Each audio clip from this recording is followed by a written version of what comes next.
From Keene in the Shire, the Liberty Media capital of the world, this is Daryl W. Perry, host of FPP Radio News for Thursday, September 13th, 2018. Silver is trading at $14.29 per ounce. Gold is valued at $1,210 per ounce. Zen is trading at $16, and the average price of Bitcoin is $6,457. Antiwar.com reports on Wednesday, Secretary of State Mike Pompeo announced that he had sent a certification to Congress affirming that the Saudi government is taking demonstrable action to reduce civilian casualties in Yemen. This certification allows U.S. military aid to continue to flow to the Saudis. In reality, there is no sign of any concrete changes in Saudi policy, and the civilian death toll is as high as ever. What Pompeo has done is allow the administration to circumvent congressional efforts to limit U.S. involvement in the Saudi war. In the 2019 National Defense Authorization Act, Congress called a halt to U.S. funding of the Saudi-led coalition, demanding major changes to reduce civilian casualties and saying no aid could flow until such time as it was certified that the changes were made. Instead of actually doing that, Pompeo is signing paperwork now ensuring that the U.S. aid shipments won't stop for even a moment. This does, however, ignore congressional intentions and is likely to fuel more efforts to try to scale back the war going forward.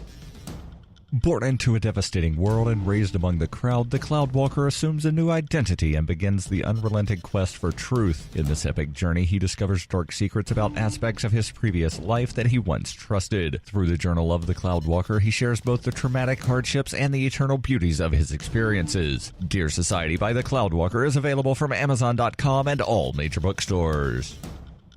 UPI reports average household incomes in the United States climbed for the third straight year in 2017, and poverty rates declined, according to new data on Wednesday from the U.S. Census Bureau. The 74-page report titled Income and Poverty in the United States said the median U.S. household income was $61,372 last year, up nearly 2% from 2016. While significant, the increase in household income made larger jumps in both 2015 and 2016. The Census Bureau also detailed a 0.4% decline in the poverty rate to 12.3%. The Bureau of Labor Statistics reported this month the unemployment rate remained historically low at 3.9%, its lowest level since the year 2000. The census figures also showed that nearly 2.3 million more Americans bought health insurance under the Affordable Care Act from 2016 to 2017 for a total of nearly 295 million people. Still, an estimated 28.5 million people went without any coverage last year, a slight increase over 2016. In 2010,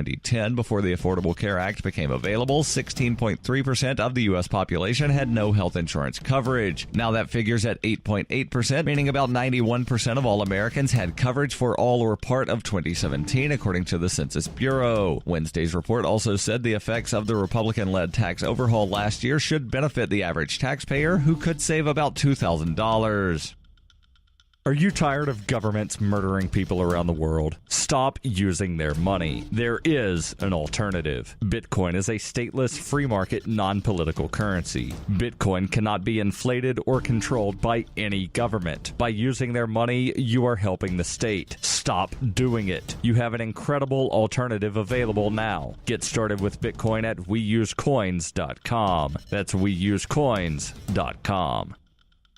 Reuters reports the Food and Drug Administration is considering a ban on flavored e-cigarettes from Juul Labs and other companies as it grapples with an epidemic of youth e-cigarette use that threatens to create a new generation of nicotine addicts. In a speech at FDA headquarters, Commissioner Scott Gottlieb said the agency would also revisit a policy that extended the dates for some manufacturers of flavored e-cigarettes to get FDA approval before selling their products. That could lead to the removal of some major flavored e-cigarette brands, including the popular products made by Juul, if they do not address the issue to the agency's satisfaction. Gottlieb said, "We see clear signs that youth use of electronic cigarettes has reached an epidemic proportion." The FDA said more than 2 million middle school and high school students used e-cigarettes in 2017. The FDA is giving the 5 top-selling e-cigarette brands, Juul, Vuse, Mark 10 XL, Blue, and Logic, 60 days to provide plans for how they will mitigate sales to minors. Investors in Juul's competitors appeared to welcome the FDA announcement. Gottlieb announced a number of steps the agency plans to take as part of a broader crackdown on the sale and marketing of e-cigarettes to minors. Juul Labs said it would work with the FDA and is committed to preventing underage use of its products.